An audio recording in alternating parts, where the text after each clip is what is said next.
Sometimes a story begins not with sound, but with the absence of one. In a world built on voices, laughter, and warning bells, one 8-year-old girl moved through crystalline silence, while pain carved patterns only she could feel. What would unfold over the next 72 hours would shatter assumptions held by some of the brightest medical minds on the eastern seaboard and prove that truth often waits in places no one thinks to look. The Hartwell Coastal Resort rose from the main shoreline like a monument to old money and new ambition, all glass and granite facing the Atlantic's endless churn. Tonight, the grand ballroom glowed with champagne light and carefully orchestrated elegance. 200 guests in evening wear moved through choreographed social rituals, their mouths forming words, their glasses touching in silent toasts, their shoes tapping rhythms on polished marble that created a symphony one person would never hear.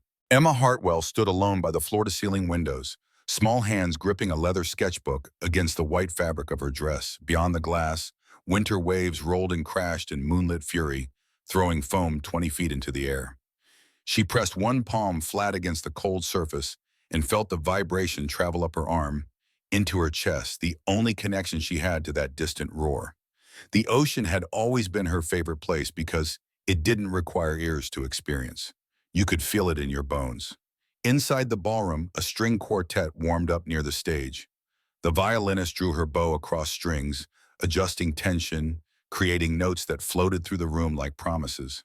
Emma watched the woman's arm move, watched her fingers dance, watched her face concentrate on something Emma could only imagine. Then the familiar spike of pain lanced through her right ear, sharp enough to make her breath catch. Her hand flew up instinctively, covering the source, her small face twisting before she could school it back to the careful blankness adults seemed to prefer. No one in the crowd noticed. They were too busy being important, being seen, being heard. But across the ballroom, near the service entrance where shadows pooled thick, a man in a Navy maintenance uniform paused in his inspection of an exit light. His eyes tracked the small figure by the window, registered the sudden movement, the hand to the ear, the wince she tried to hide. Something in his chest tightened with recognition he couldn't yet name. Emma opened her sketchbook with trembling fingers. The page fell to a drawing she'd worked on for weeks, adding detail whenever the ache grew too insistent to ignore. A right ear, anatomically precise for a child's rendering, surrounded by spiraling black lines that radiated outward like shockwaves. She'd learned anatomy from medical books because understanding the shape of things sometimes made them less frightening. But this shape, this source of endless, throbbing pressure, remained a mystery no book explained. She pressed harder with her pencil, darkening the spirals until the graphite began to tear the paper. The man in the maintenance uniform turned away, forcing himself back to work. First shift, new job, explicit instructions to stay invisible and professional. He adjusted his tool belt and moved down the corridor toward the electrical panel that had been flickering all week. But his mind stayed on that small figure, drawing pain with such practiced precision. Ben Torres had learned to read warning signs the hard way. 15 years as an industrial electrician had taught him that systems failed in predictable patterns if you knew where to look. A light flickering meant voltage instability. A burning smell meant insulation breaking down. A child flinching at sound while supposedly deaf meant something the textbooks had missed. He'd spent his career trusting his instincts about faulty wiring and failing infrastructure, right up until the night those instincts hadn't been enough to save the person who mattered most. The memory hit him as he knelt by the electrical panel, sudden and sharp as it always was. Sarah, his wife of 10 years, working late at the distribution warehouse because they needed the overtime. The call had come at 11:15 on a Thursday night 8 years ago. Fire department, police, words that didn't make sense arranged in sequences that shattered everything. Faulty alarm system. Building owners had ignored the maintenance reports for 18 months. By the time the sprinklers activated, the electrical fire had already consumed the data center where Sarah processed inventory logs. The rich men who owned that warehouse paid a fine that amounted to 3 days of profit. Sarah paid with her life. Ben had walked away from electrical work after that. Couldn't trust himself around systems that killed when they failed. Couldn't look at circuit breakers without seeing his wife's face. For 8 years, he drifted through manual labor jobs, each one a step down from the last, each one easier to leave when the nightmares got too loud. Now he pushed a mop at a billionaire's resort and told himself this was temporary, just until the custody hearing, just until he could prove to a judge that he deserved to have his son full-time instead of every other weekend. Dylan, 10 years old now, living with his grandmother in a two-bedroom apartment that smelled like menthol cigarettes and resignation. Smart kid, kind heart, played guitar like he was having a conversation with the instrument.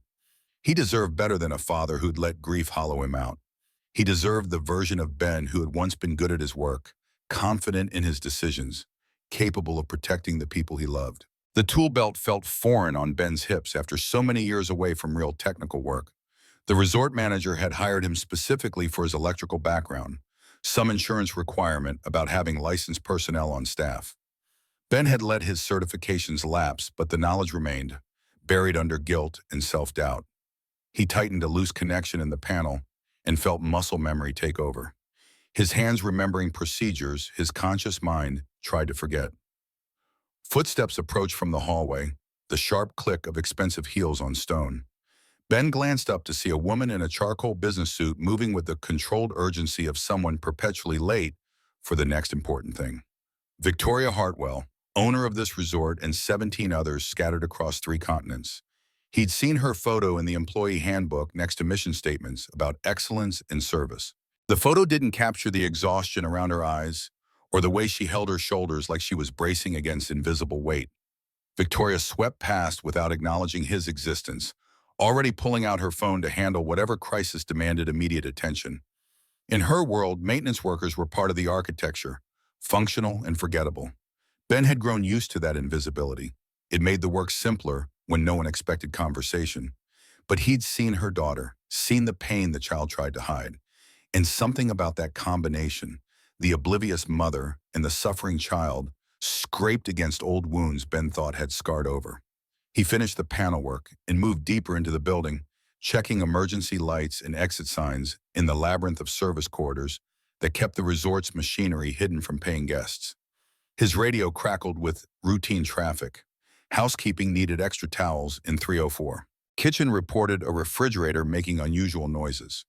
The ordinary problems of a building this size, each one solvable with enough attention and the right tools. Near midnight, Ben paused outside what his facility map labeled as the family wing. Residential quarters, private spaces, absolutely off limits unless specifically called. Through a partially open door, he could see warm light spilling from what looked like a study or art room. The same scratching sound he'd heard earlier drifted into the hallway, rhythmic and insistent. Emma sat cross-legged on the floor, surrounded by colored pencils and sketch paper, working on another version of that same drawing. This one showed the ear in even greater anatomical detail, the spirals darker, more urgent. She'd added red dots radiating outward like sparks from a live wire. Between strokes, she pressed her palm against her right ear, her face scrunching with discomfort before smoothing back to concentration. Ben watched from the shadows, his electrician's mind cataloging the pattern. Pain that came in waves. Pain focused on one specific location. Pain the child had learned to document because no one else seemed interested in understanding it. He thought about the years he'd spent tracing intermittent faults, those maddening problems that only appeared under specific conditions. You had to be patient with those. You had to watch and wait and trust that the pattern would eventually reveal itself. He pulled out his phone and took a photo of the drawing, zooming in to capture the detail. Not for any clear purpose, just the instinct of a technician documenting an anomaly. Then he backed away before the child could notice his presence and feel observed in her private struggle. The employee break room smelled like burnt coffee and industrial cleaning products. Ben sat at a plastic table under fluorescent lights that hummed at 60 hertz, a sound most people filtered out but that electricians never stopped hearing. He dialed Dylan's number and waited through 3 rings before his son's voice filled the line with warmth that made Ben's chest ache. Dylan talked about his day, about school and homework, and a new song he was learning on guitar. Ben closed his eyes and just listened, letting that voice push back against 8 years of silence and grief. When Dylan asked about the new job, Ben found himself describing the little girl he'd seen, the one everyone said was deaf, but who clearly reacted to sound with pain instead of the startle reflex or simple non-response you'd expect. Dylan went quiet for a moment, thinking in that careful way he had. Then he said something that made Ben sit straighter. Remember when the doctor thought I had hearing loss, but it was just that stupid cotton swab stuck in my ear? Took them 3 visits to actually look close enough to see it. Ben's hand tightened on the phone. Yeah, I remember.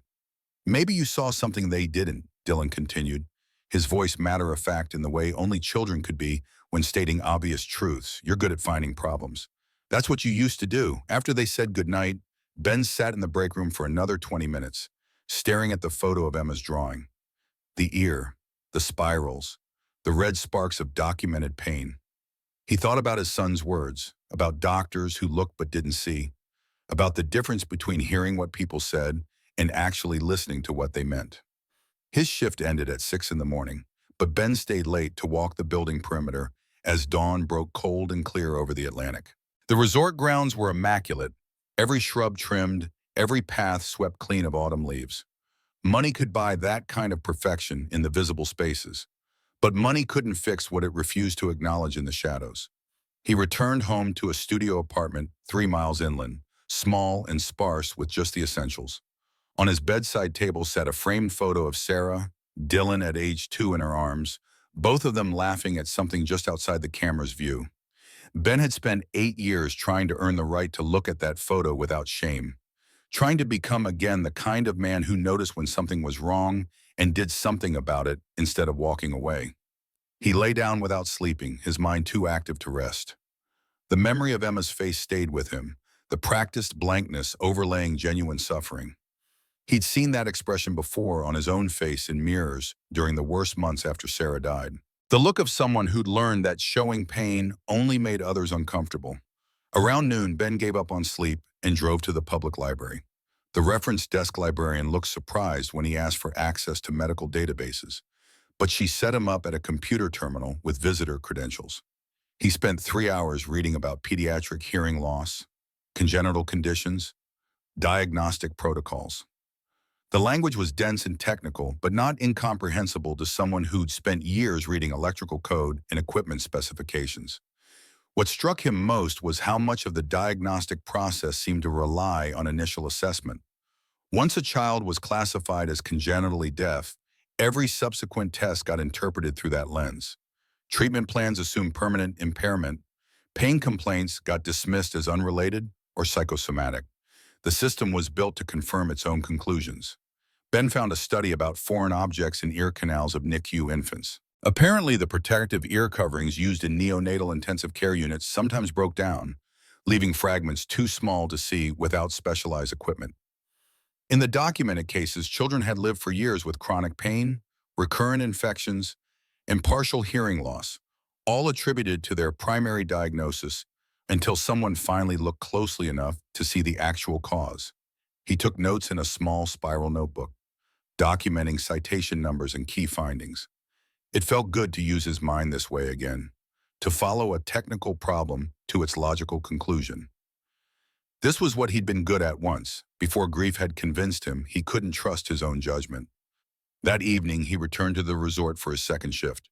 The manager briefed him on routine tasks and reminded him again to stay out of the family wing unless specifically called for maintenance. Ben nodded and signed the duty log, then went about his work with the same invisible efficiency expected of hired help. But he made a point to walk past Emma's art room again around 10 o'clock. She was there, same position, same drawing, same hand pressed against her ear between careful pencil strokes.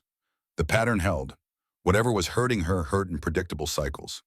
The next day, Ben sought out Maria Chen, the interpreter who worked with Emma.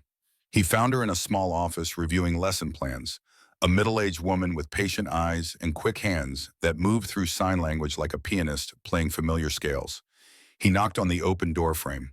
"Excuse me, I'm Ben Torres, new maintenance guy. I was hoping you could teach me some basic signs." Maria looked up, surprised but not unfriendly. "For work reasons or personal ones?" Ben chose honesty. "I've seen you with Emma. I don't want to scare her by talking when she can't respond. Just simple things. Sorry. Thank you. Are you okay?" Something in Maria's expression softened. She gestured to a chair. "Most people don't bother. They just talk louder and hope. Yeah, Ben said quietly. That sounds familiar. Maria taught him slowly, demonstrating each sign multiple times until his rough hands could approximate the shapes. Sorry, a fist making a circle over the heart. Thank you, fingers moving from chin outward. Pain, two index fingers twisting toward each other like opposing electrical charges. Ear, pointing to the side of his head. Right, left, the directional qualifiers that turn basic vocabulary into specific communication. Ben practiced until the movements felt less foreign, until his fingers remembered the patterns even when his conscious mind fumbled. He'd learned complex technical procedures this way, through repetition and muscle memory. Sign language followed the same principle. You built the skill one gesture at a time. Before he left Maria's office, he asked one more question. Has Emma always seemed to be in pain? Or is this getting worse? Maria's hand stilled. She's been drawing those ear pictures for 3 years. At first, just occasionally. Now almost every day. Her doctors say it's psychosomatic, phantom sensations from nerve pathways that never developed properly. Ben filed that information away. 3 years of escalating documentation. 3 years of a child trying to communicate distress through the only medium that didn't require sound. That night during his rounds, Ben deliberately timed his corridor walk to coincide with Emma's usual art room session. He made sure his tool belt clinked softly as he approached, not trying to be silent, but not announcing himself either. When he rounded the corner, she was there as expected, hunched over her sketchbook. He moved slowly into her peripheral vision, not wanting to startle her. When she looked up, he raised one hand and signed the simple greeting Maria had taught him, "Hi." Emma's eyes widened slightly. She put down her pencil and watched his hands with sudden intense focus. Ben pointed to himself and fingerspelled his name slowly, Jake. Then he pointed to himself again and signed the shortened version Maria had suggested, a simple gesture that combined the letter J with a forward motion. Emma nodded once, acknowledging the introduction. Her hands moved in fluid signs Ben couldn't follow, too fast and complex for his beginner's vocabulary. But he caught the shape of a question at the end. He shook his head and signed the only honest response he knew. Sorry, learning slow. To his surprise, Emma smiled. Not a big expression, just a slight curve of her lips, but genuine. She picked up her pencil and wrote in large letters across a blank page, Emma. Then she pointed to herself and made a graceful sign, her own name rendered in a gesture he could try to remember. Ben copied the movement, clumsy but sincere. Emma's smile widened a fraction. Then she turned her sketchbook around to show him the drawings she'd been working on. The ear, the spirals, the red sparks of pain. He looked at the image for a long moment, then met her eyes and signed the question Maria had taught him. Pain? He pointed to his own ear, then gestured right, left, inviting her to specify. Emma's hand moved immediately to her right ear. She tapped it twice, emphatic. Then she held up her other hand with fingers spread, closing them one at a time in what Ben understood as a measurement of intensity. All 5 fingers, maximum pain. Ben's jaw tightened. He signed carefully. I see. Then he tapped his own chest near his heart and made a gesture of promise, even though he wasn't sure if that sign existed in formal ASL. I see you. Emma stared at him for several heartbeats. Then she reached out and touched the tool belt at his waist, her fingers brushing the canvas fabric with tentative curiosity. When he nodded permission, she examined the various pouches and loops, the assortment of screwdrivers and pliers and wire strippers that marked his trade. She pointed to a voltage tester and raised her eyebrows in question. Ben pulled it out and demonstrated, touching the probe to a nearby electrical outlet. The small LED indicator lit up red, showing live current. Emma watched with fascination, her pain momentarily forgotten in simple curiosity about how things worked. He showed her a few more tools, naming each one with basic signs and gestures, letting this small interaction create a bridge neither of them had expected to cross. When her tutor's voice called from down the hallway that lessons were resuming, Emma gathered her art supplies quickly. But before she left, she touched Ben's sleeve and signed thank you with perfect, grateful clarity. Ben watched her go, his chest tight with something he couldn't quite name. Protective instinct, maybe. Or the ghost of his electrician's conviction that every problem had a solution if you looked hard enough at the wiring underneath. The next 2 days passed in routine work assignments and careful observation. Ben kept his distance from Emma, but made sure to be visible when she used the common corridors, offering small waves and simple signs that built familiarity without intrusion. He watched how she moved through the resort, how she pressed her hand to her ear at irregular intervals, how her face tightened when the pain spiked despite her best efforts to hide it. On his fourth night, a maintenance request sent him to Victoria Hartwell's private office suite, outlets acting up near the private study. The work order read, "Standard electrical troubleshooting, nothing complicated." Ben gathered his testing equipment and headed to the family wing, radio in to confirm the suite was unoccupied. The office was exactly what he'd expected. Expensive furniture, floor-to-ceiling bookshelves, framed awards and achievements covering one wall, a crystal decanter on a side table, probably containing scotch worth more than Ben's monthly rent. He moved to the outlet panel and began his methodical testing, checking voltage and ground connections, looking for the loose wire or failing breaker that would explain the reported issues. Then his gaze landed on the desk where a laptop sat in sleep mode, its screen glowing faintly. Medical imaging software, unmistakable even from across the room. And on the screen, visible because Victoria had apparently been reviewing it before stepping out, a series of ear canal cross-sections labeled with Emma's name and medical record number. Ben froze. This wasn't his business. This was private medical information, confidential and protected. But his eyes were already tracking the images on the screen, his pattern recognition instincts activating before conscious thought could stop them. 6 images, 6 different angles of Emma's right ear canal, and in each image, in the exact same relative position, a curved dark shadow hugging the canal wall. The notation beneath each scan read the same. Shadow, artifact, not clinically significant. Ben's breath went shallow. He'd spent 15 years troubleshooting electrical systems, learning to distinguish between random noise and meaningful signal. If a voltage spike appeared once on an oscilloscope, you called it static interference. If it appeared in the same position across multiple readings, you called it a fault that needed investigation. This was the same principle. Same shadow, same location, multiple scans. That wasn't artifact. That was something real. He pulled out his phone before he could second-guess the decision and took quick photos of the screen, zooming in to capture the shadow's position and the dismissive notation. Then he moved back to the outlet panel, finished the repair he'd come to do, and left the office with his heart pounding like he'd stolen something more valuable than information. Back in his apartment hours later, Ben stared at the photos on his phone. He wasn't a doctor. He had no medical training beyond basic first aid, but he knew systems, knew how components interacted, knew what it looked like when something didn't belong in a confined space. And he knew people who might be able to confirm what his instincts were screaming. Lisa Park had been an ENT nurse at Maine Medical Center for 20 years. She'd also been one of the nurses who'd helped Ben through the worst of his grief when Sarah died, when he'd spent weeks camped in hospital waiting rooms because being around her coworkers felt closer to being with her. Lisa had been kind without being pitying, practical without being cold.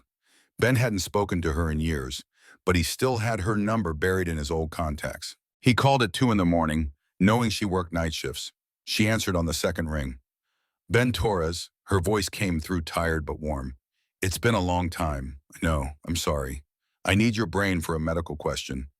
He described what he'd seen without using names or specific details. 8-year-old girl, diagnosed congenitally deaf, recurring pain in right ear, multiple scans showing same shadow and same position, dismissed as artifact. What could cause that? Lisa was quiet for a moment, thinking. Then her voice took on the careful precision of someone walking through diagnostic logic. If a shadow appears consistently across multiple imaging angles, it's probably not artifact. Could be a foreign body. With NICU babies, we use protective ear coverings to reduce ambient noise. Sometimes those break down, leave fragments.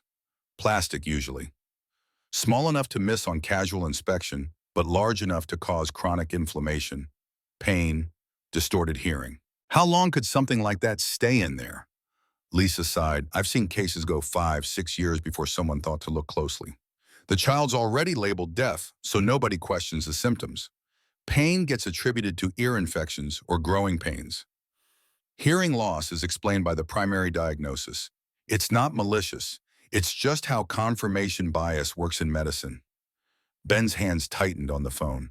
And if it's been there 8 years, then that child has been in unnecessary pain for 8 years. But Ben, her voice sharpened, I can't diagnose over the phone. I can't even speculate responsibly without seeing the patient. What you're describing is hypothetical. I understand. Thank you. He hung up and sat in the dark for a long time. The pieces fit together too perfectly to ignore. NICU baby, protective ear covering, fragment left behind. 8 years of pain attributed to a condition that might not even exist. And a mother too busy building an empire to question the experts who'd handed her a diagnosis wrapped in medical certainty. Ben knew what happened next in the normal chain of events.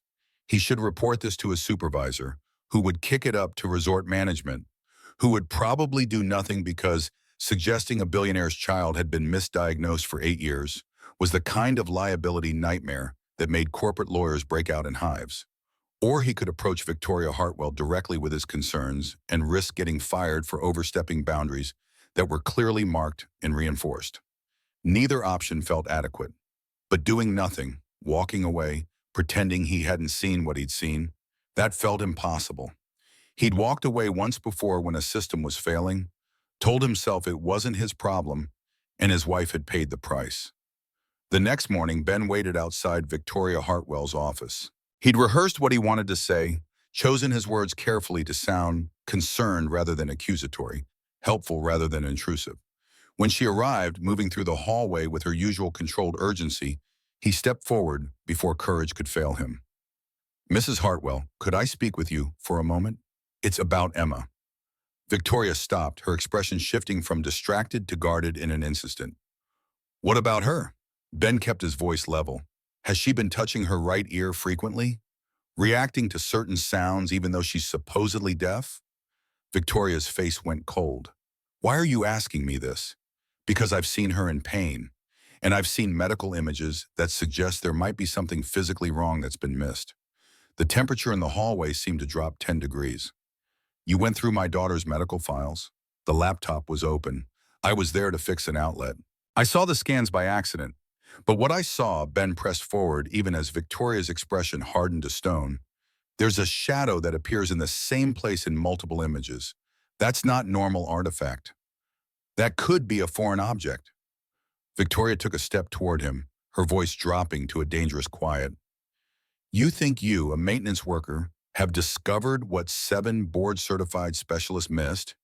You think because you saw some scans you don't have the training to interpret? You understand my daughter's condition better than doctors from Johns Hopkins and Mayo Clinic? I think children don't draw pain unless they feel it, Ben said. And your daughter has been drawing her ear in pain for 3 years. Victoria's laugh was sharp and bitter. You have no idea what I've sacrificed for her, what I've spent, the treatments, the hope, the failures. Don't you dare stand there and suggest I haven't done everything possible. That's not what I'm saying. Then what are you saying? Her voice rose slightly, control slipping. That I've been a negligent mother? That I've ignored my child's suffering? That I should trust a janitor's opinion over specialists who've dedicated their lives to pediatric medicine? Ben held his ground. I'm saying maybe everyone's been so focused on the diagnosis they received 8 years ago that nobody's looked for other explanations. Victoria's hands trembled slightly before she clenched them into fists. From now on, Mr. Torres, your responsibility is to maintain this property. Nothing more. Stay away from Emma unless there's a legitimate maintenance emergency. Is that clear? Yes, ma'am. He turned to leave, but something on the wall caught his eye. Emma's latest drawing pinned to a corkboard in the hallway outside Victoria's office. The same ear, the same spirals, but this version had more red dots, more dense and urgent. A child's SOS rendered in colored pencil and desperate hope. Ben looked at it for a long moment, then back at Victoria. Someone has to listen to her. Her face crumpled for just an instant before she pulled the mask back into place. Get out of my sight. Ben walked away with his chest tight and his certainty absolute.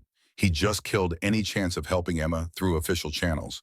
But he'd also seen Victoria's face in that unguarded moment, the guilt and fear warring behind her anger. She knew something was wrong. She just couldn't afford to admit it. The rest of that day passed in mechanical routine. Ben completed his assigned tasks with the same invisible efficiency he'd cultivated. But his mind kept circling back to the problem, approaching it from different angles like an electrician troubleshooting an intermittent fault. Late afternoon, his phone buzzed with a weather alert. Major nor'easter forming off the coast, expected to make landfall within 48 hours. Hurricane force winds, potential for power outages, and structural damage. All resort staff to report for storm preparation duty starting tomorrow morning. Ben checked the extended forecast and felt his stomach drop. The storm would hit exactly when Victoria was scheduled to fly to Europe for some experimental medical consultation. He'd overheard her assistant discussing the travel arrangements, the connection through London, the appointment with a specialist in Switzerland who apparently offered cochlear implant procedures with 1% success rates. 1%. Victoria was flying across the Atlantic to subject her daughter to an invasive surgery with a 1% chance of success, because she'd been told 8 years ago that Emma would never hear, and she'd built her entire understanding of reality on that foundation. Ben spent the evening in his apartment, watching the weather projections intensify. The nor'easter was strengthening faster than predicted, pulling moisture and energy from the warming Atlantic. By tomorrow night, it would be a full-scale coastal storm, the kind that knocked out power for days and reminded humans that some forces couldn't be controlled by money or determination. He thought about Emma, alone in that big resort with her mother chasing false hope in Europe. He thought about his son Dylan, safe in his grandmother's apartment, but still waiting for a father who could prove himself reliable. He thought about Sarah, dead because people with authority had ignored warning signs until it was too late. The decision crystallized with the same certainty he used to feel when tracking down a dangerous electrical fault. You couldn't walk away from a system on the edge of catastrophic failure. You couldn't tell yourself it wasn't your problem when you were the only one who saw the danger. Tomorrow he'd show up for storm prep duty like every other employee. But he'd also position himself close to Emma's wing of the resort, close enough to respond if the system finally failed in the way he suspected it would, because 8 years of misdiagnosis couldn't continue indefinitely. Something would give, and when it did, Ben intended to be there. He called Dylan before bed, needing to hear his son's voice, needing the reminder of what he was trying to become again. Dylan talked about a math test and a new guitar chord progression. His enthusiasm infectious even through the phone's compressed audio. Before they hung up, Ben said something he hadn't said in years. "I'm proud of you, son. You're turning into someone I admire." Dylan's voice went soft. "Thanks, Dad. You're someone I admire too." After the call ended, Ben sat in the dark and let himself feel the weight of that trust. A 10-year-old's faith that his father was still the kind of man worth admiring. It was terrifying and precious in equal measure. The next morning dawned gray and restless, the wind already picking up as the storm's outer bands began to reach inland. Ben reported to the resort at 6 a.m. and spent the day securing outdoor furniture, checking generator connections, testing emergency lighting systems. The work was familiar and grounding, each task completed with the careful attention that had once defined his professional life. Around midday, he saw Victoria's car pull up to the main entrance, luggage loaded in the trunk. Emma appeared in the doorway of the main building, small and alone, one hand pressed against the glass as her mother climbed into the back seat. Their goodbye had apparently already happened inside, private and insufficient. Ben watched from across the parking area as Victoria's car pulled away toward the airport. Emma stood at the window for a long time after it disappeared, her hands still flat against the cold glass. Then she turned and walked back into the building, shoulders hunched against burdens no 8-year-old should carry. The storm moved closer. By afternoon, the first raindrops began to fall, sporadic and heavy. By evening, the wind had picked up to 30 miles per hour, rattling windows and finding every gap in the building's weather ceiling. The resort manager gathered all staff for a final briefing, emphasizing that tonight they were responsible for guest safety and property protection. No one went home until the storm passed. Ben suited up in his rain gear and began the first of what would be many rounds through the building, checking sump pumps in the basement, verifying generator fuel levels, testing battery backups on critical systems. The methodical work of someone who understood that prevention was always easier than emergency response. But with each circuit through the building, he made sure his path took him past Emma's wing, past her art room where she'd retreated with her tutor, past the family living quarters where she'd eventually try to sleep while the storm raged outside. He wasn't violating Victoria's order to stay away. He was just doing his job with unusual thoroughness. Around 9 p.m., the power flickered for the first time. Lights dimmed, stabilized, dimmed again. Ben checked his radio and heard reports coming in from across the resort. Guests were nervous. The backup generator was online but struggling with the load. The wind had increased to 50 miles per hour and still climbing. Ben headed to the main electrical room to monitor the systems personally. But on the way out, passing through the corridor near Emma's wing, he heard it. A faint sound, barely audible over the storm's roar. The scratch, scratch, scratch of pencil on paper. He paused, listening. The sound came from Emma's art room, the door slightly ajar. He shouldn't look. He'd been ordered to stay away. But something in that desperate scratching pulled him forward. Emma sat on the floor, surrounded by drawings. Dozens of them, all variations on the same theme. The ear, the spirals, the red dots. But these were different, more frantic, the lines darker and more chaotic. She was pressing the pencil so hard, it tore the paper in places. Her small face twisted with pain she could no longer hide. Ben's chest constricted. This was it. The system failing. The warning signs everyone else had ignored finally reaching critical mass. The lights flickered again, held, then died completely. Emergency lighting kicked in a moment later, casting everything in dim greenish half-light. Through the window, lightning forked across the sky, and even Emma seemed to feel its concussive force through the building structure. She dropped her pencil and pressed both hands against her right ear, her mouth opening in what might have been a scream if she'd ever learned how to make that sound. Ben moved into the room before conscious thought could stop him. He knelt beside her and gently touched her shoulder to get her attention. When she looked up, her eyes were glazed with pain and fear. He signed quickly. Pain? Here? She nodded frantically, hands still covering her ear. Ben made a decision that would change all their lives. He signed with careful deliberation. I help, okay? Emma stared at him for several heartbeats. Then slowly, desperately, she nodded. Ben pulled out his phone and switched on the flashlight app. He signed for Emma to tilt her head, to let him look. She did, trusting him in that moment more than she'd trusted any of the dozens of doctors who'd examined her before. He angled the light into her ear canal, looking for what he already knew he'd find. And there it was, a curved piece of dark plastic, maybe 8 millimeters long, wedged against the canal wall and hugging it so closely that casual inspection would miss it completely. The kind of thing that would show up on imaging as a shadow. The kind thing that would cause 8 years of chronic pain and partial hearing loss while everyone focused on a diagnosis that had never been accurate. Ben pulled back, his hands shaking. He took a photo with his phone, documenting what he'd seen. Then he looked at Emma's tear-streaked face and signed the words that would set everything in motion. We go hospital. Now. Fix this. The lights flickered again. The storm hammered at the building with increasing fury. And somewhere 50 miles away, in an airport terminal, Victoria Hartwell was boarding a plane to chase hope in the wrong direction, while the real answer waited in her daughter's ear, finally seen by someone who'd refused to stop looking. Ben gathered Emma in his arms and stood, feeling the weight of responsibility and terrible clarity. He'd just crossed a line that couldn't be uncrossed. But some lines existed to be crossed when children were suffering and systems were failing, and 8 years of pain demanded an end. He carried Emma toward the garage, toward his truck, toward the hospital and the storm, and whatever consequences would follow. Behind them, the resort's emergency system strained against the darkness. Ahead, lightning split the sky in jagged brilliance. And in Emma's right ear, invisible to everyone except the maintenance man who'd learned to trust his instincts about failing systems, a fragment of plastic that should have been removed 8 years ago waited to give up its hold on a child's life. 3 weeks after the extraction, Emma sat in the Hartwell Foundation's newly established offices, a converted wing of the resort that had been transformed into something purposeful beyond luxury.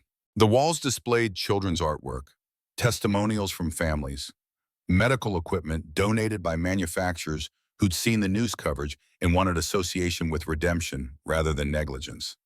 Victoria stood at the conference table reviewing settlement papers her lawyers had prepared with increasing urgency. The original NICU hospital had raised their offer to $25 million. The paperwork gleamed with legal precision, each clause designed to ensure silence, to bury the story under confidentiality agreements that would protect institutional reputations while condemning unknown numbers of children to continued suffering. Emma watched her mother from across the room, not understanding the words but reading the tension in the shoulders that had learned to carry impossible weight. She'd been practicing speech with her therapist every day, her vocabulary expanding in halting increments. Simple phrases came easier now. Full sentences remained a struggle that required concentration and courage in equal measure. Ben entered carrying coffee for Victoria and hot chocolate for Emma. He'd started officially 3 days ago, his new role giving him access to spaces and conversations he'd only glimpsed from maintenance quarters. The transition from invisible worker to decision maker still felt surreal, like wearing someone else's clothes that happened to fit. Victoria accepted the coffee without looking up. They're threatening to go public with Emma's complete medical history. Every examination, every test result, every moment of her childhood they documented. They'll paint us as opportunistic, money-hungry, exploiting a minor medical oversight for publicity. Ben set Emma's hot chocolate down and signed a greeting she returned with growing fluency. Then he turned his attention to Victoria's crisis. Are they allowed to release her records? HIPAA has exceptions for legal proceedings. They'll argue this is a liability case, that full disclosure is necessary for their defense.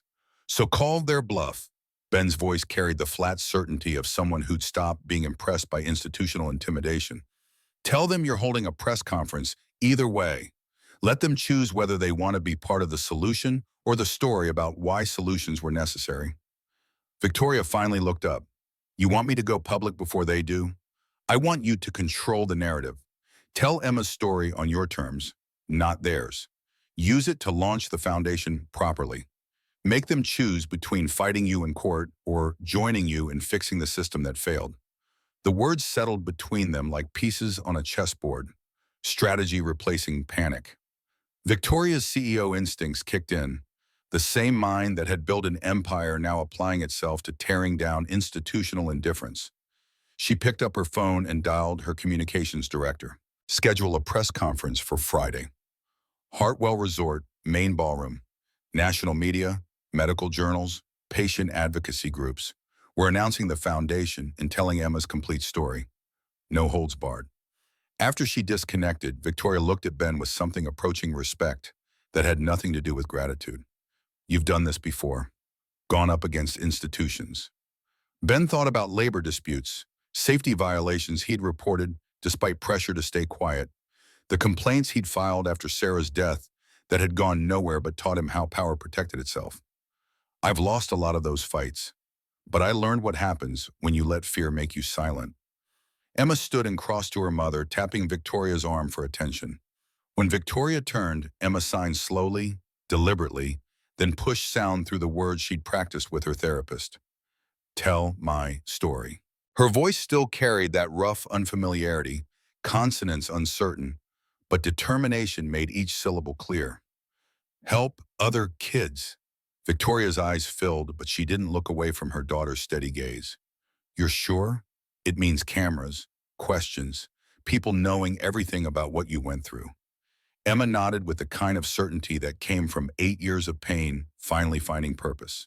She signed additional words Ben couldn't follow, and Victoria translated. She says she was silent long enough. Time to make noise. Friday arrived with media trucks lining the resort's circular drive and satellite uplinks dotting the parking area like mechanical flowers reaching toward communication satellites. Ben watched the setup from the foundation offices, his stomach tight with an anxiety he couldn't quite name. This wasn't his world. He understood circuits and systems, not cameras, and carefully crafted statements designed for maximum impact. Dylan had taken the bus up from his grandmother's apartment, his guitar case slung over one shoulder, and excitement radiating from his entire posture. Victoria had suggested he attend, Said Emma had been asking about him, wanted him present for this moment. Ben suspected his son's presence was as much for him as for Emma, an anchor to keep him grounded when institutional pressure tried to sweep them all aside. His son found him in the makeshift green room where Emma was getting prepared. Dylan's eyes went wide at the sight of Emma in a simple blue dress, her hair carefully styled, the visible hearing aid in her right ear worn like a badge rather than hidden in shame. She can really hear now? Dylan's voice dropped to respectful quiet. About 70% in the right ear, more in the left, Ben explained. Still improving every day. Emma spotted Dylan and her face transformed with the kind of unguarded joy that hadn't been possible when everything hurt. She signed a greeting Maria had taught her, then spoke aloud. Hi, Dylan, you brought guitar? Dylan grinned and hoisted his case. Thought maybe after all this is done, I could play you something, if you want.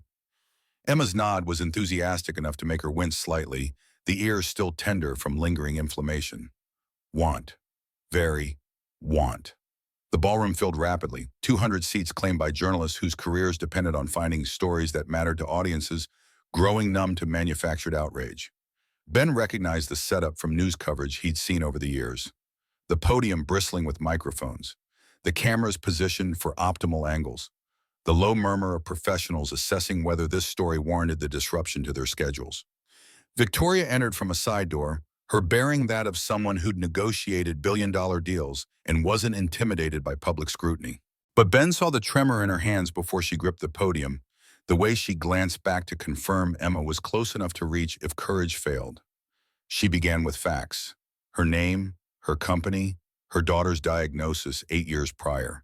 The timeline of specialists consulted, treatments attempted, hope methodically crushed by expert consensus.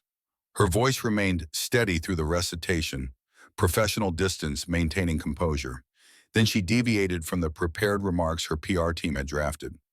I spent $4 million trying to fix my daughter. I flew to 3 continents, chasing experimental treatments.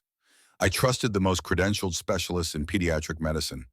And I was completely catastrophically wrong. The room's energy shifted, journalists leaning forward. This wasn't corporate spin. This was confession, raw and unprotected.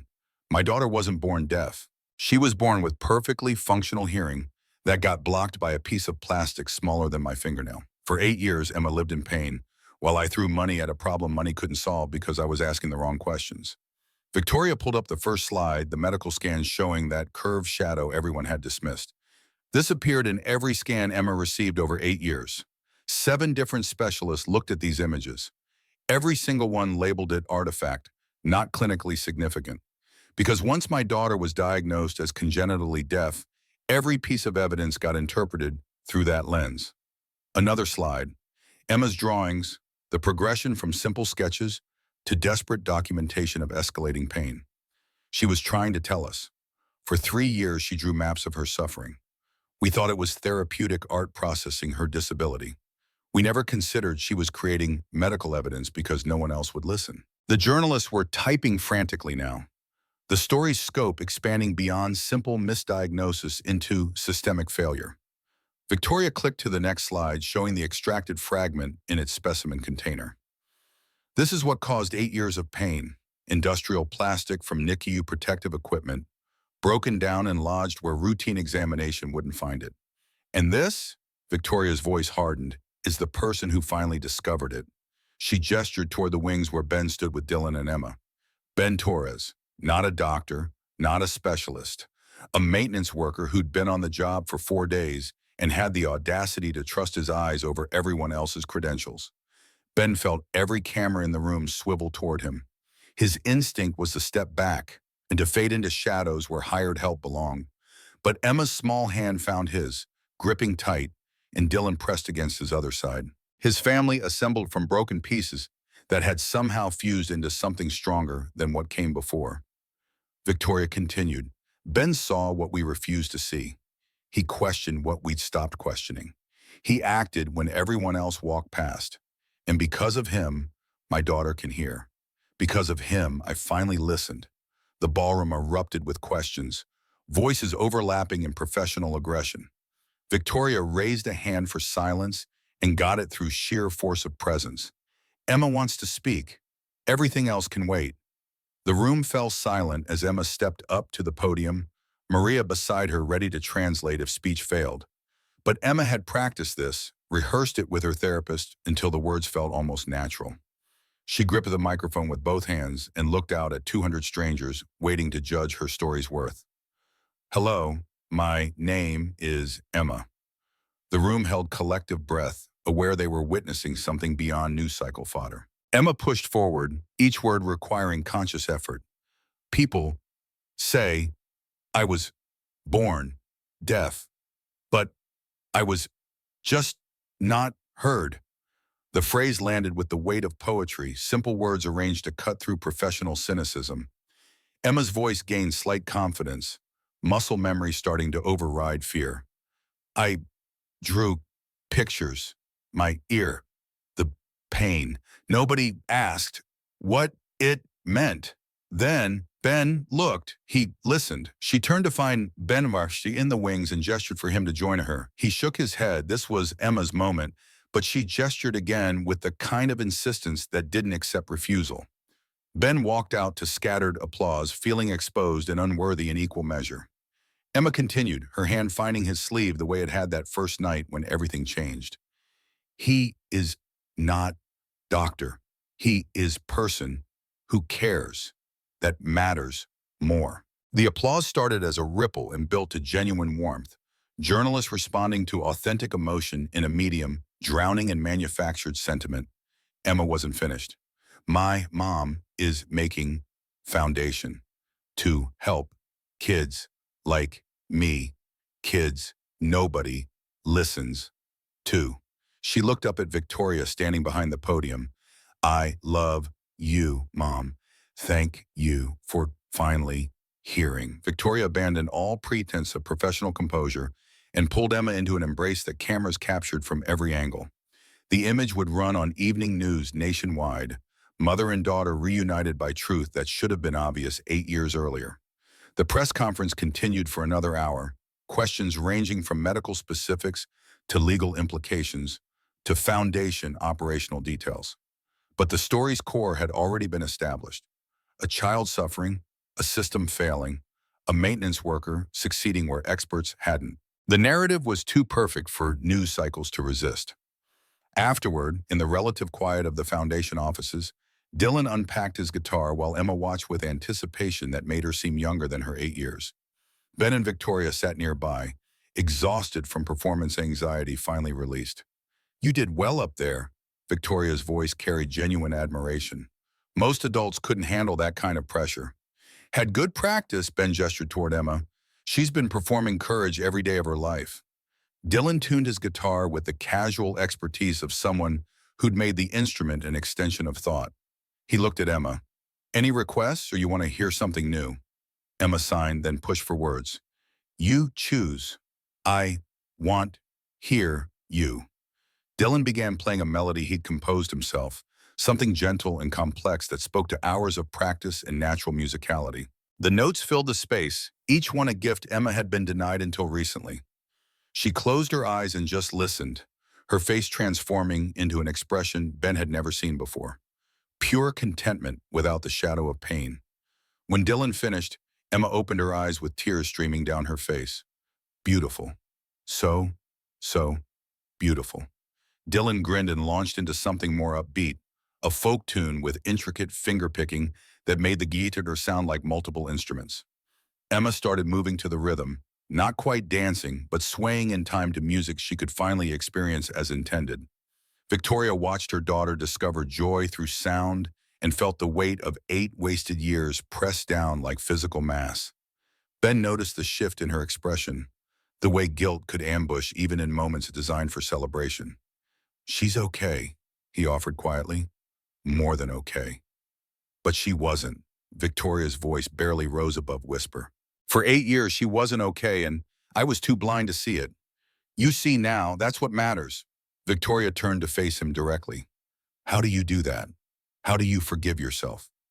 Ben thought about 8 years of his own, the nights he'd spent convincing himself Sarah's death wasn't his fault, while knowing he should have checked that warehouse's safety system sooner.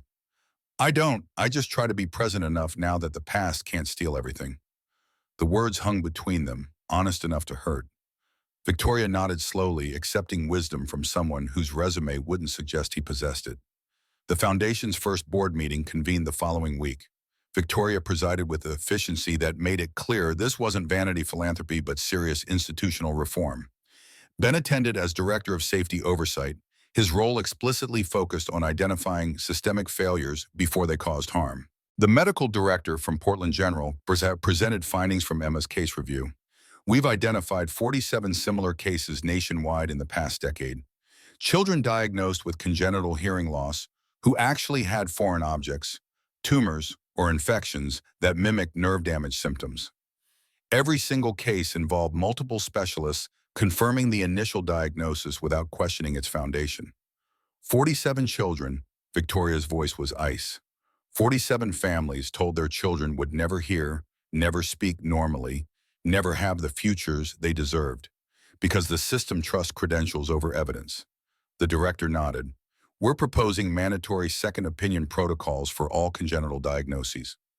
Independent review by specialists with no connection to the initial assessment. And we want to establish screening clinics in underserved areas where families can't afford the kind of comprehensive care Emma received. Make it happen. Victoria pushed a folder across the table. That's the initial funding allocation. $50 million to start, more is needed. Ben watched the meeting unfold and marveled at how quickly Victoria had pivoted from grieving mother to institutional reformer. She wielded guilt like a weapon against complacency. Her own failures transformed into fuel for preventing others from suffering the same. After the meeting, Emma's audiologist requested a private consultation. She led Victoria, Ben, and Emma to a quiet examination room and pulled up Emma's latest hearing test results. I need to show you something. These are Emma's auditory nerve response tests. Full neural pathway evaluation. The results are, she paused, searching for the right words, completely normal. No damage, no developmental delays, no structural abnormalities? Victoria frowned. I don't understand. The original diagnosis said congenital auditory nerve damage. The original diagnosis was wrong. The audiologist's voice carried professional frustration. Emma's hearing apparatus was perfect at birth. The only thing wrong was the foreign object blocking signal transmission. Everything attributed to nerve damage was actually inflammation and obstruction. So she could have heard this whole time. Victoria's question emerged small and broken. If the object had been removed in the NICU, yes, Emma would have developed completely normal hearing and speech. The silence that followed felt heavy enough to crush. Emma watched the adults process implications she couldn't fully grasp yet, their faces showing variations of grief and rage she'd learned to recognize even when she couldn't understand their cause.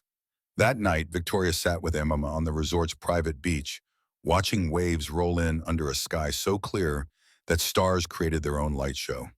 The ocean's rumble was muted but present, baseline sound that Emma could now experience as more than vibration. Victoria tried to find words that would explain the unexplainable, that would make sense of a mistake that had stolen 8 years.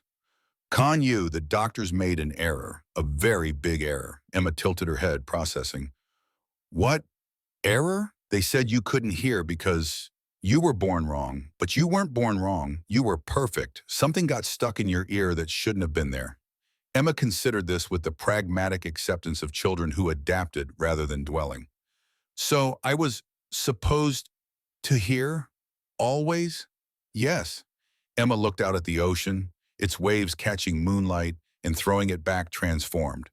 Then, I didn't lose 8 years. I was just late. Victoria pulled her daughter close, crying into her hair, while Emma sat patient and forgiving in ways adults forgot how to be.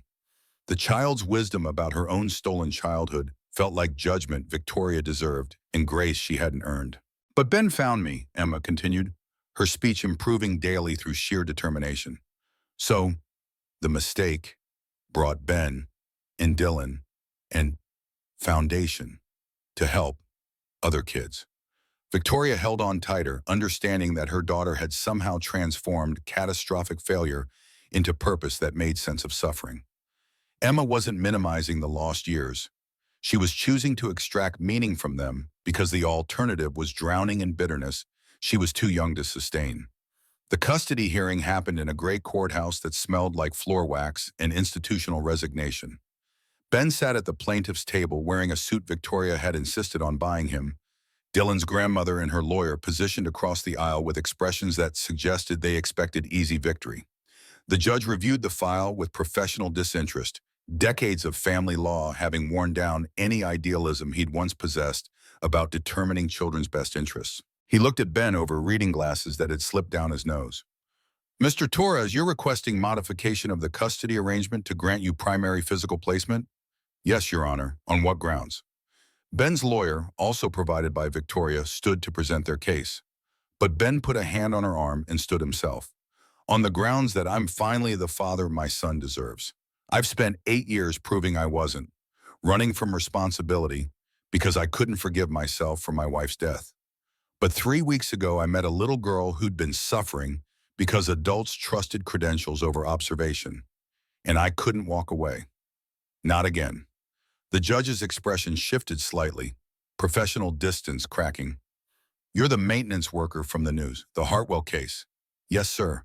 That little girl taught me something.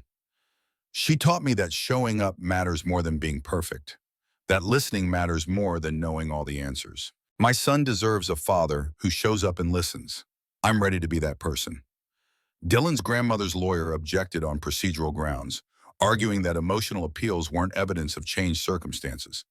But Victoria stood from the gallery where she'd been seated and asked permission to address the court. The judge frowned. You're not party to this case, Ms. Hartwell. No, but I'm the person whose daughter Mr. Torres saved, and I employ him now as Director of Safety for the Hartwell Foundation. I can speak to his character, his reliability, his fitness as a parent. The judge gestured for her to continue. Victoria approached the witness stand with the confidence of someone used to having her opinions carry weight. 3 weeks ago, Ben Torres made a decision that could have cost him everything. He took my daughter to the hospital during a major storm because he trusted his observation over medical expertise. He risked criminal charges, job loss, and professional ruin because a child needed help nobody else was providing. That's the definition of good parenting, seeing need and meeting it regardless of personal cost. Dylan's grandmother stood, her voice trembling with emotion she'd been containing. That's all very dramatic, but this man has a history of instability. He quit 4 jobs in 6 years. He lives in a studio apartment. He couldn't even keep custody of his own child when his wife died. Victoria didn't flinch. He quit jobs that demanded he ignore safety violations. He lives modestly because he sends money to support his son. And he lost custody because grief made him unstable 8 years ago. We're discussing now, not then. Judge, I'm offering employment, housing assistance, and character testimony. Ben Torres is the most principled person I've met in 2 decades of business. His son deserves to be with him. The judge looked at Dylan, sitting between his grandmother and the social worker assigned to his case. Son, you're old enough to have an opinion. Where do you want to live? Dylan's voice came steady and clear. With my dad. He's been getting better for years. Everyone just stopped noticing. And now he's helping people. I want to be around someone who helps people instead of someone who's just scared all the time. The grandmother flinched but didn't argue. The judge reviewed his notes, made some calculations Ben couldn't see, then delivered judgment with the exhausted authority of someone who'd made 1,000 similar decisions. I'm granting primary physical placement to Ms. Torres, effective immediately. Grandmother retains visitation rights every other weekend and alternating holidays. We'll review the arrangement in 6 months to ensure it's serving the child's best interests. Ben's chest went tight. Dylan launched from his chair and wrapped around his father with the kind of desperate relief that suggested he'd been holding his breath for 8 years too. Over his son's head, Ben met Victoria's eyes and mouthed thank you.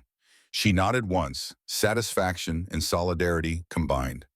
Dylan moved in the following weekend, his belongings fitting into Ben's truck with room to spare. The apartment Victoria's foundation provided wasn't large, but it had 2 bedrooms and windows that caught morning light. Dylan claimed the smaller bedroom and immediately covered one wall with posters of guitar legends and space exploration missions that spoke to aspirations Ben wanted desperately to help nurture. That first night, Ben cooked dinner while Dylan practiced guitar in his room. The normalcy of it felt surreal, domestic routine he'd thought was gone forever. When they sat down to eat spaghetti that wasn't great but was made with effort, Dylan looked across the table with eyes too old for 10 years.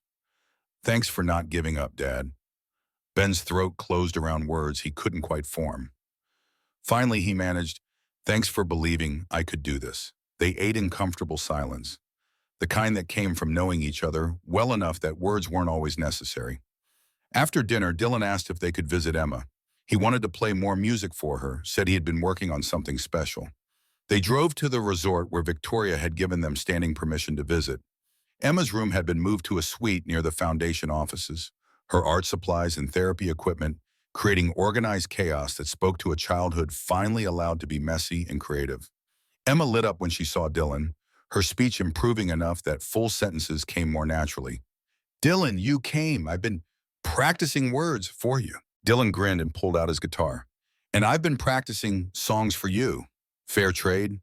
Emma nodded enthusiastically. Victoria appeared in the doorway, having been working late in the foundation offices.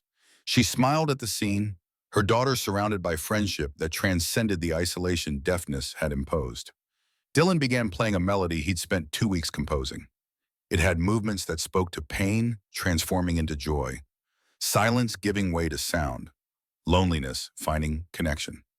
Emma listened with complete focus, her eyes closed and her hands moving slightly as if trying to catch notes floating through the air. When the final chord faded, Emma opened her eyes with tears streaming freely.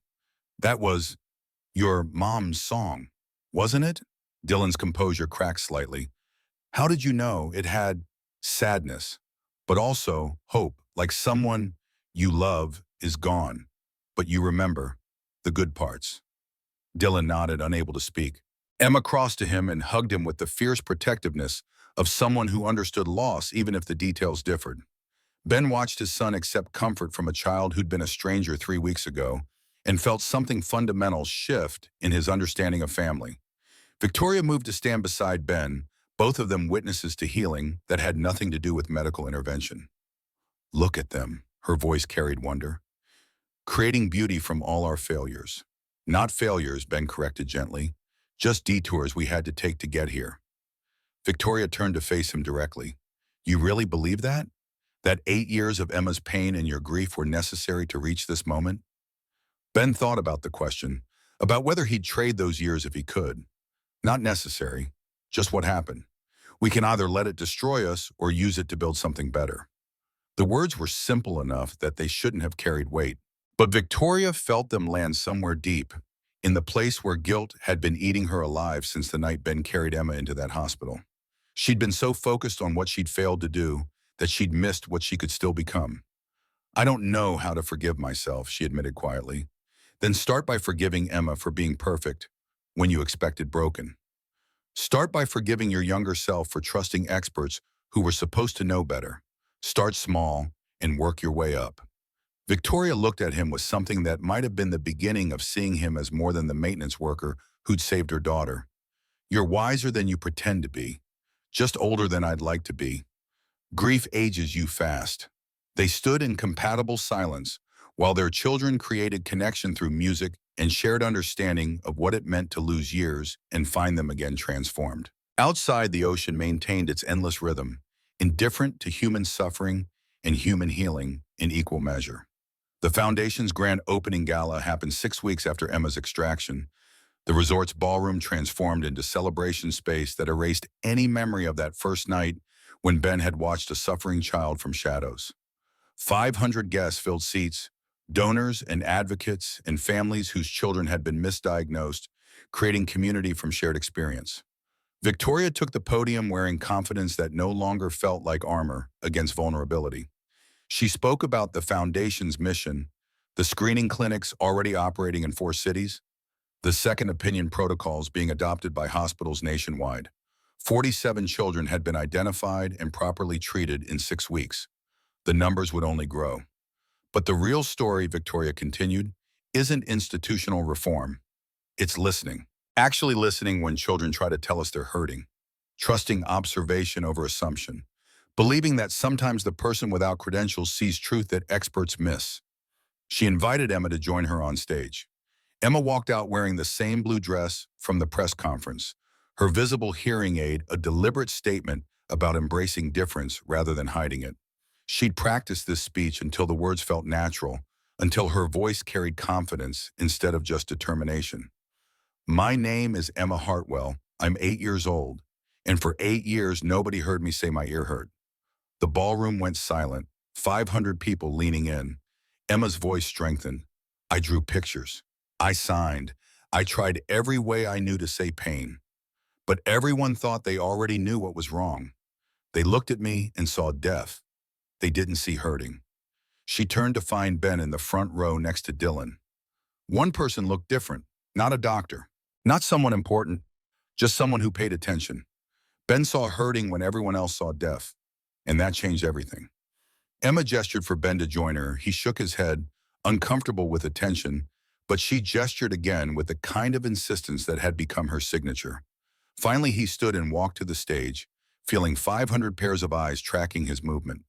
Emma continued, her hand finding his as it always did when she needed grounding. The foundation is my mom's way of saying sorry, but sorry to all the kids, not just me. She's making sure other kids get heard even when adults stop listening. The applause started before she finished, building to genuine warmth that acknowledged truth more powerful than any carefully crafted speech could deliver.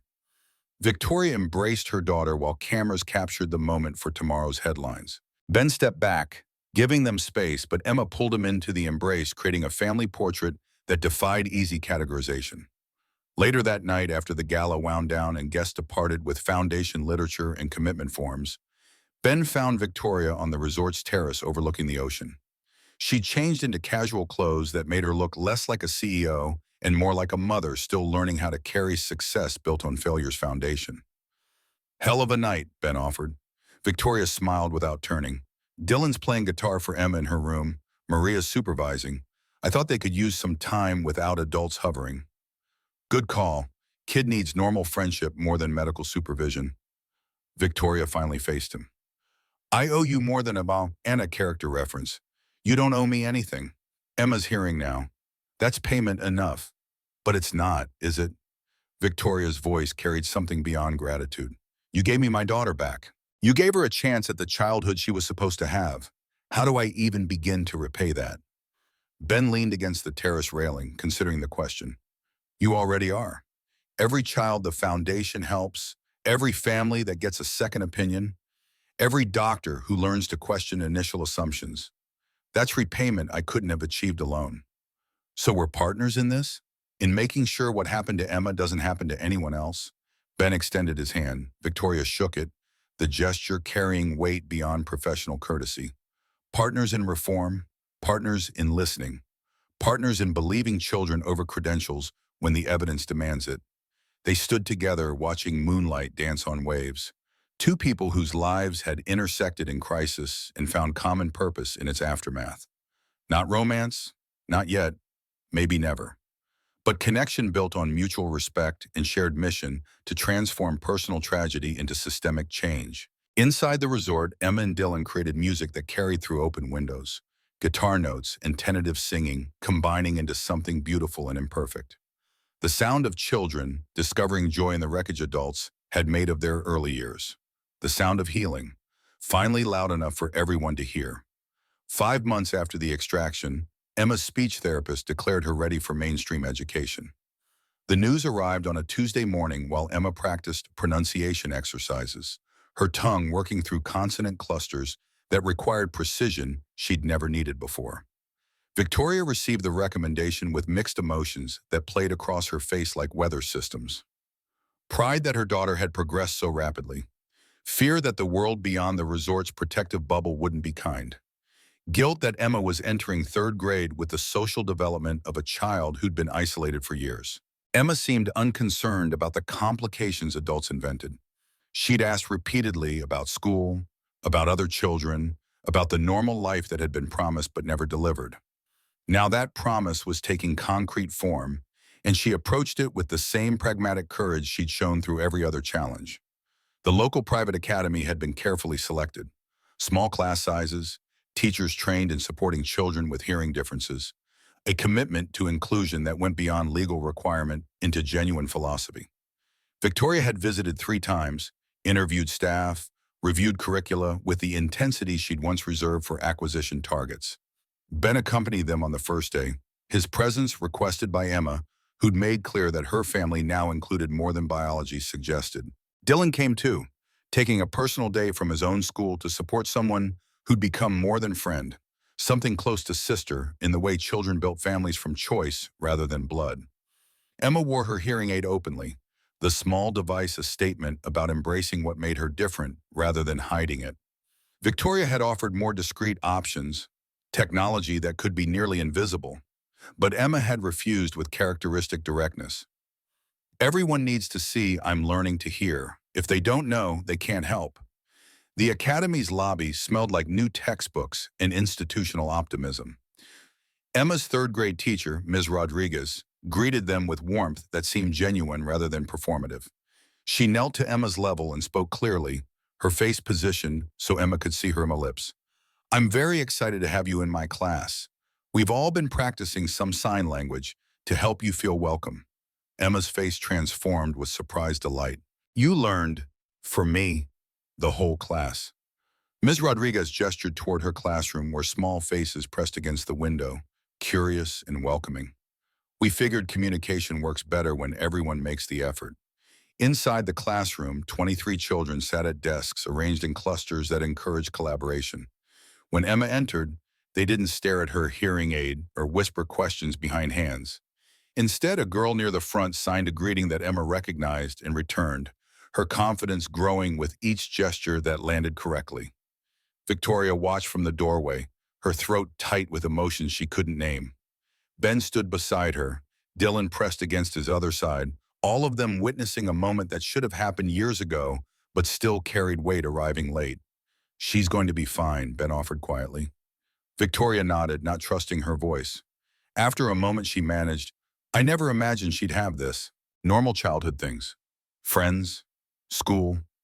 The future I'd convinced myself was impossible. Nothing's impossible. Just sometimes we believe the wrong people about what can't be done. The classroom door closed gently, sealing Emma inside a world Victoria couldn't control or protect her from. It felt terrifying and necessary in equal measure, the same way learning to walk had required letting children fall until they figured out balance. Dylan settled into Ben's apartment with the ease of someone who'd been waiting for home to materialize.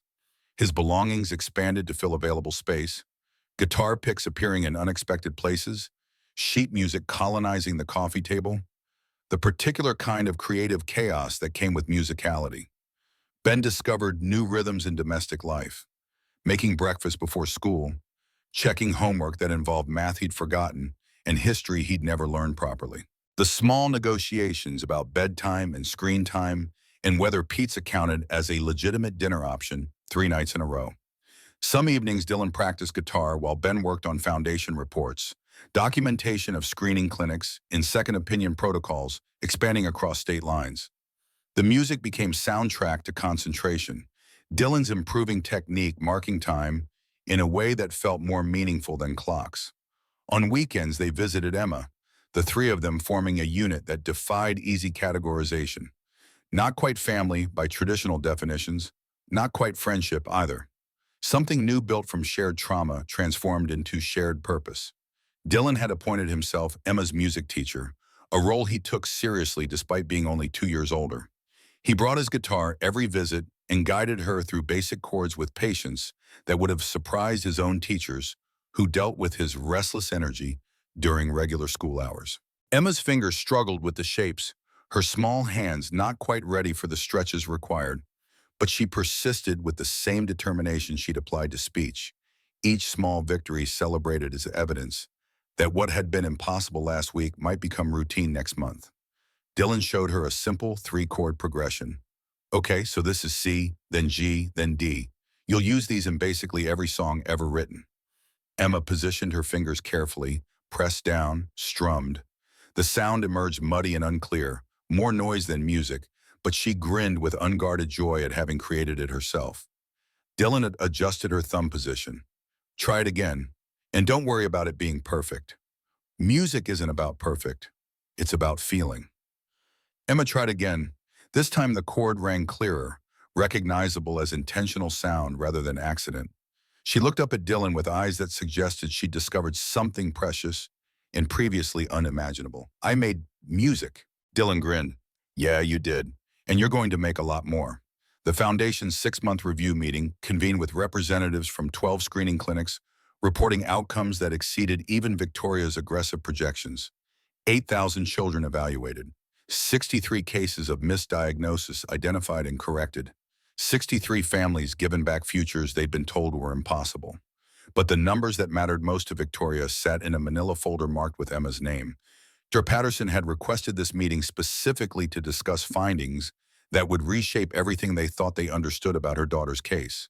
The medical conference room felt too small for the implications about to unfold. Victoria sat across from Dr. Patterson and the audiologist who'd been tracking Emma's recovery. Ben attended at Victoria's request, his presence grounding in ways she'd stopped questioning. Dr. Patterson pulled up imaging on the display screen, recent scans compared against the original diagnosis from 8 years prior. I've been reviewing Emma's complete medical history, trying to understand how the initial diagnosis went so wrong.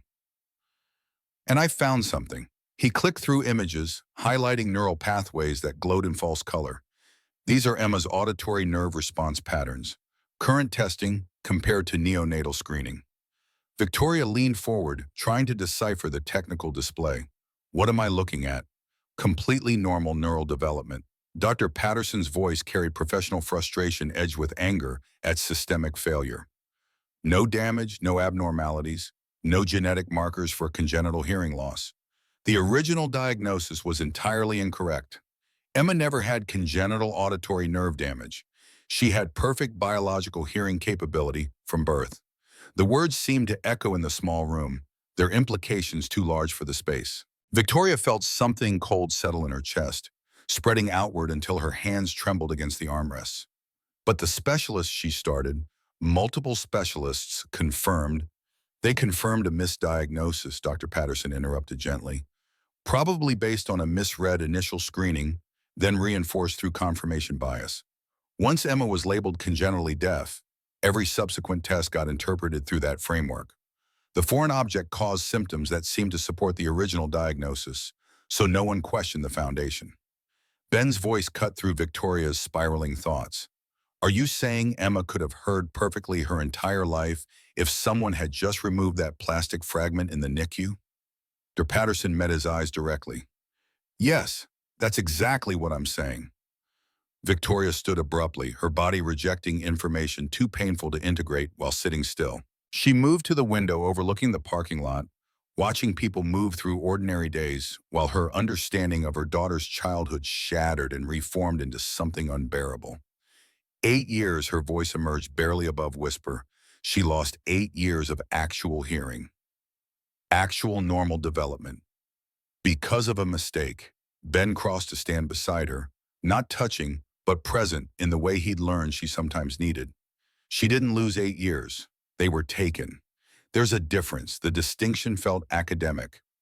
Victoria pressed her forehead against the cool glass and tried to imagine telling Emma this truth, explaining that the deafness that had defined her childhood had never been real, had always been preventable, had resulted from human error compounded by institutional arrogance. How do I tell her? Victoria asked the window, the room, the universe that had allowed this to happen. You tell her the truth, Ben replied quietly, and you let her decide how to feel about it. That evening, Victoria sat with Emma on the resort's private beach. The ocean performed its endless percussion, waves that Emma could now hear as more than vibration, transformed into actual sound that carried meaning and nuance. Victoria struggled to find words adequate for the magnitude of what needed saying. Con you, the doctors discovered something else about your hearing. Emma looked up from the sand castle she'd been building, her expression open and curious. Good something or bad something? Victoria's chest tightened. Complicated something. The original doctors who said you were born deaf, they made a mistake. You weren't born deaf at all. Your hearing was always perfect. It was just blocked by that piece of plastic. Emma considered this with the seriousness she brought to important topics. So I was supposed to hear? The whole time? Yes, Emma returned to her sandcastle, patting walls smooth with methodical care. That means I didn't lose 8 years. I was just late to hearing. The words struck Victoria with unexpected force, her daughter's wisdom cutting through guilt and rage to something approaching acceptance. But Emma, you missed so much. Sounds, conversations, music, everything children should experience. Emma looked up again, her eyes holding steady on her mother's face. But now I get them. And I know they're special because I didn't always have them. Kids who always heard don't know how cool it is. I know. Victoria pulled her daughter close, crying into hair that smelled like salt water and childhood finally allowed to be messy.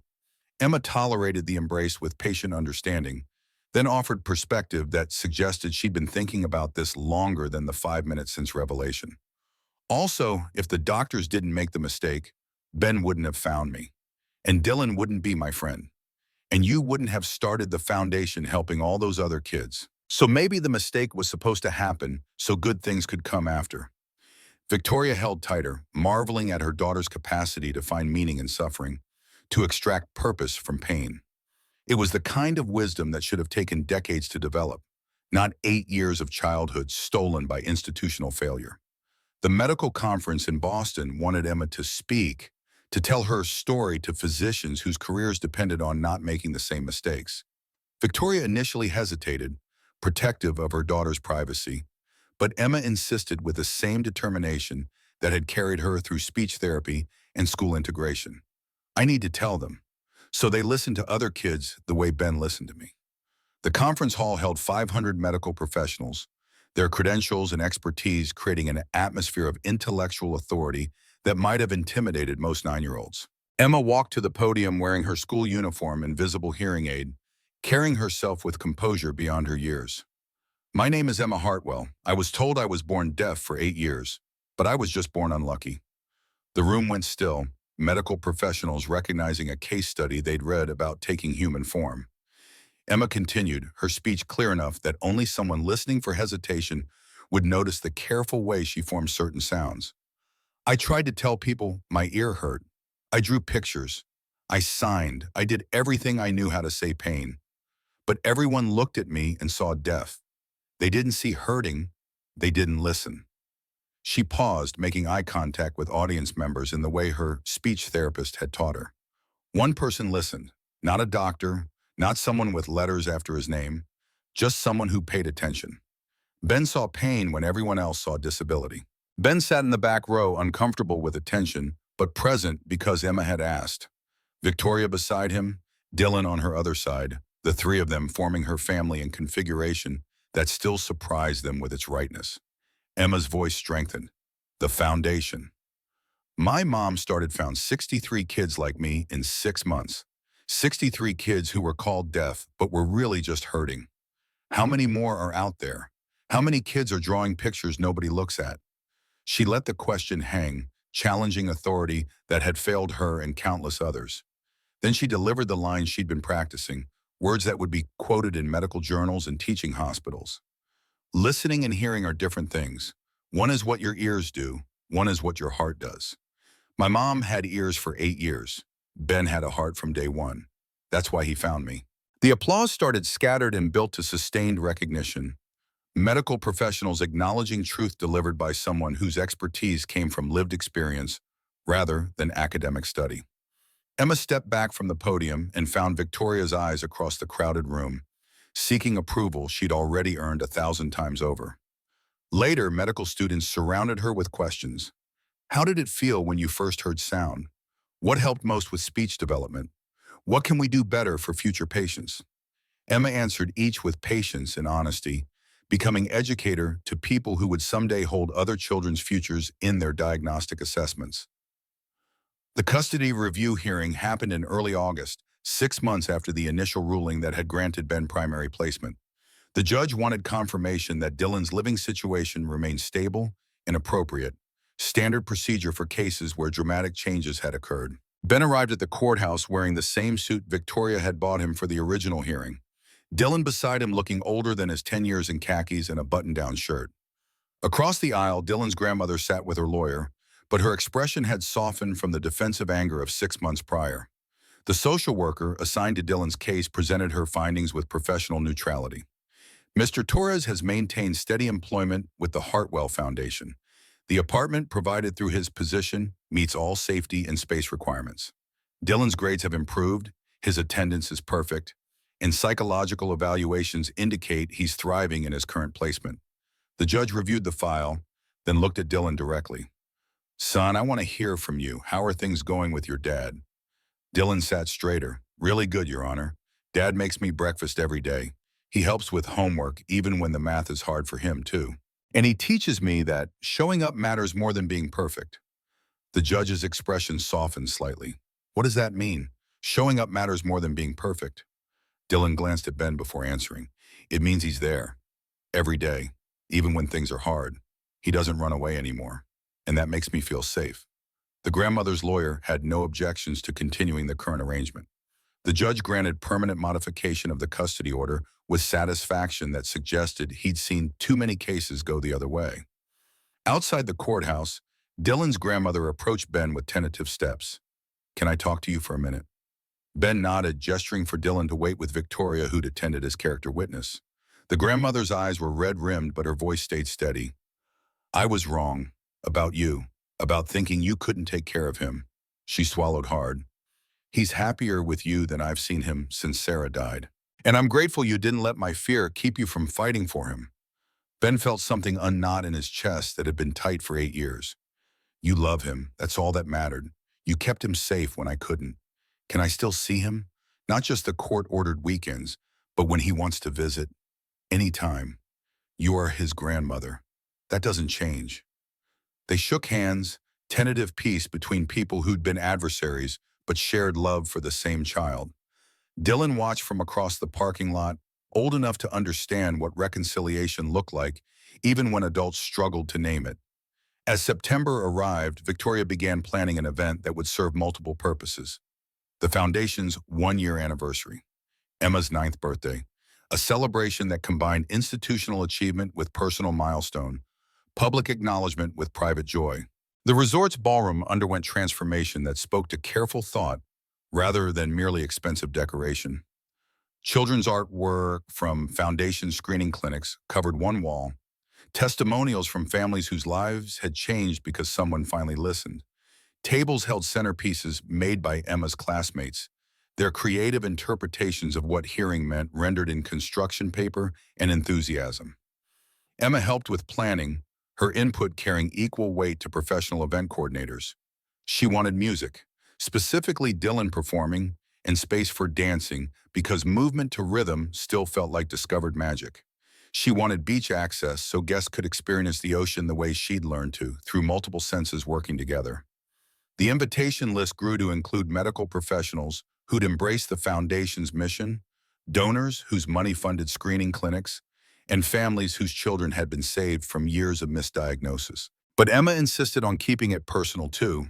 Her classmates and teachers invited alongside billionaires and hospital administrators. "This is for everyone who helped me here," she explained. "Not just doctors and important people.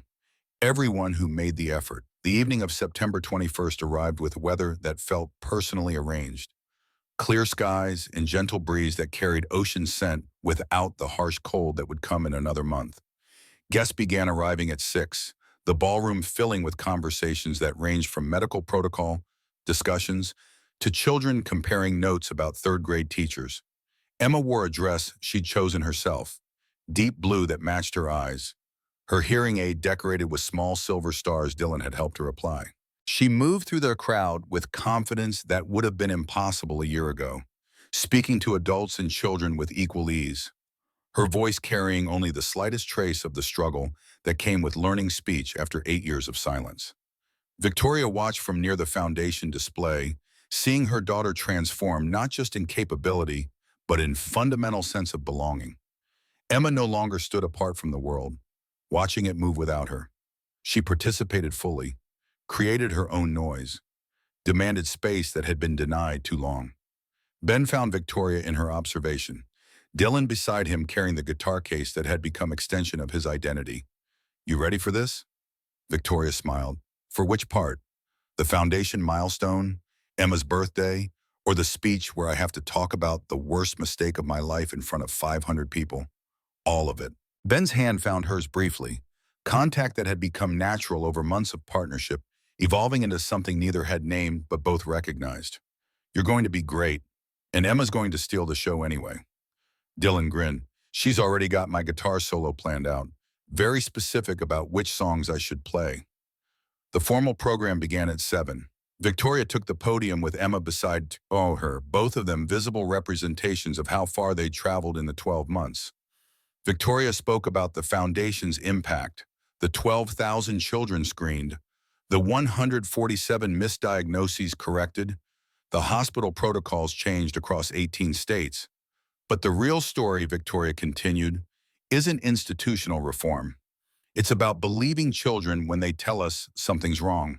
It's about trusting observation over assumption. It's about understanding that expertise without empathy is just credentials on a wall. She turned to Emma, inviting her daughter to share the microphone. Emma stepped forward with the kind of presence that came from having survived something that should have broken her, but instead had refined her into someone stronger. A year ago, I couldn't hear my own voice. Today, I'm talking to hundreds of people, and every word matters. Her voice carried across the room without amplification, clear and strong. The audience leaned forward, recognizing something authentic in a world drowning in carefully crafted messages. People say I lost 8 years, but I learned something important. She paused, making eye contact with different sections of the audience. You can't lose what was stolen. You can only decide what you do with what's left. Victoria's breath caught, hearing her daughter articulate philosophy that had taken Victoria months to develop through therapy and soul-searching. Emma continued, "The doctors were wrong. My mom was scared. Everyone made mistakes. But one person," she turned to find Ben in the crowd, refused to walk away. "Ben taught me that sometimes the most important thing isn't knowing everything. It's caring enough to look closely." She gestured for Ben to join her on stage. He shook his head, uncomfortable, but Emma's insistence brooked no refusal. Finally, he stood and walked to the podium, feeling 500 pairs of eyes tracking his movement. Emma reached for his hand the way she always did when she needed grounding. "This is the person who saved me. Not because he's smart or important, because he showed up, because he listened, because when it was easier to look away, he looked closer." She turned back to the audience. "The foundation helps kids get heard. But it started because one person heard me first. That's what heroes do. They pay attention when everyone else stops caring." The applause built slowly, starting with Emma's classmates and spreading through medical professionals and donors and families whose lives had intersected with this story. Ben stood awkwardly, accepting recognition he'd never sought, while Emma beamed beside him and Victoria fought tears that came from pride rather than guilt for the first time in a year. After the formal speeches, the evening shifted to celebration. Dylan sat up near the windows overlooking the ocean and began playing, his fingers moving through melodies he'd composed specifically for tonight. Emma danced with her classmates, her movements uninhibited in ways that spoke to finally being comfortable in her own experience. Victoria found herself pulled into conversations with donors and medical directors, each interaction reinforcing that the foundation had become something beyond redemption for her personal failures. It was real institutional change, preventing suffering for children she'd never meet, transforming one family's tragedy into protection for thousands. But eventually she extracted herself and found Ben on the terrace where they'd stood so many times before. The ocean maintained its rhythm beneath stars that blazed in unpolluted sky, indifferent to human drama, but constant in ways that felt comforting. "Hell of a year," Ben offered.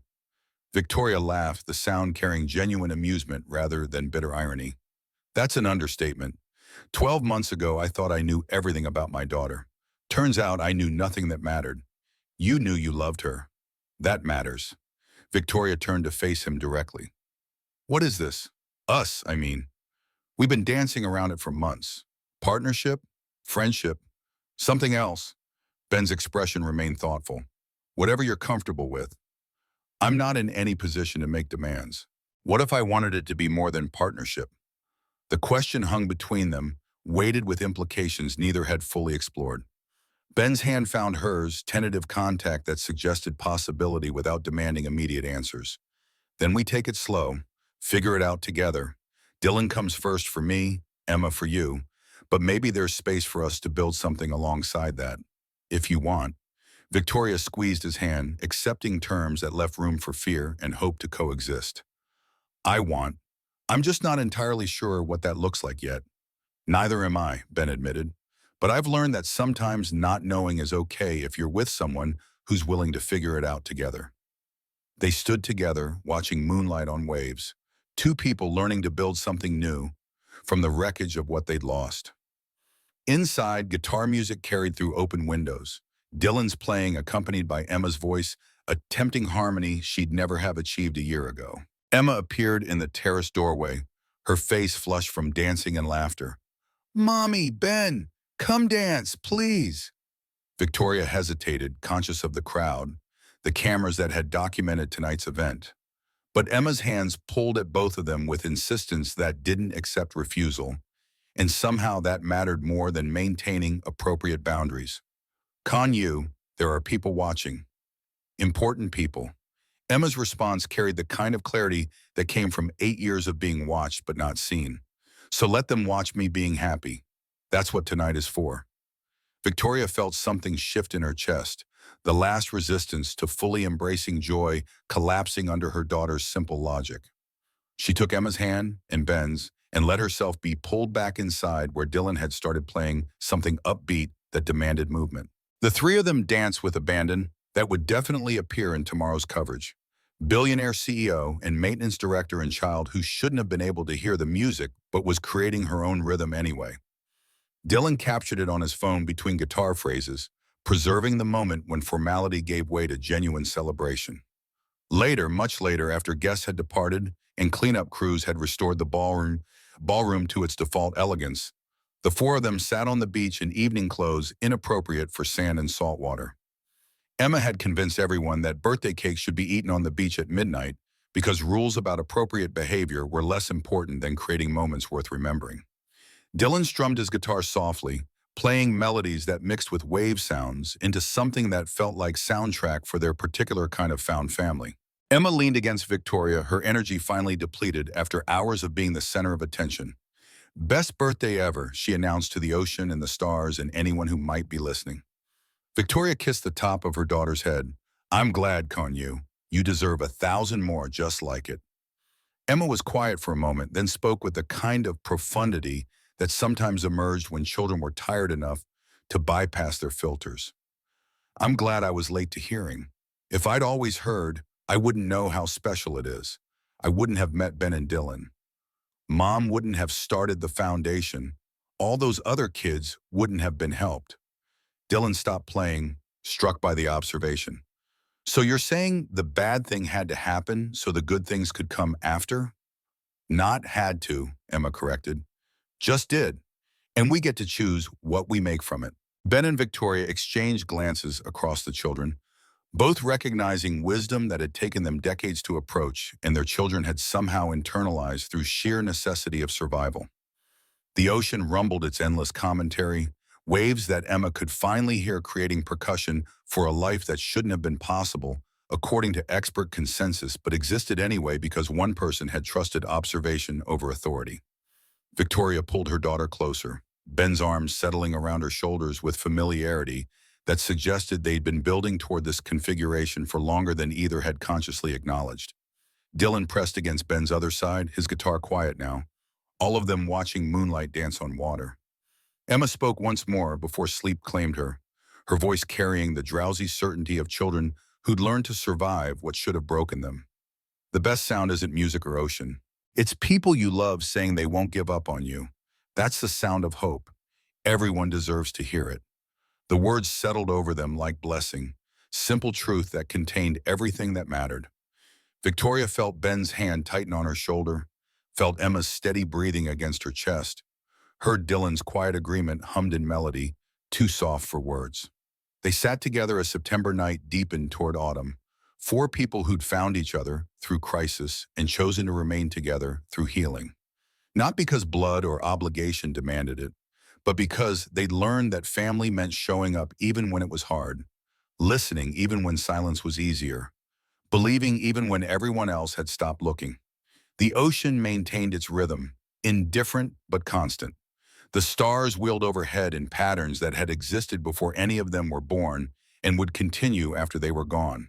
And in that moment, with guitar and waves and breathing and hope all creating symphony from what had been silence, they understood something fundamental about human resilience.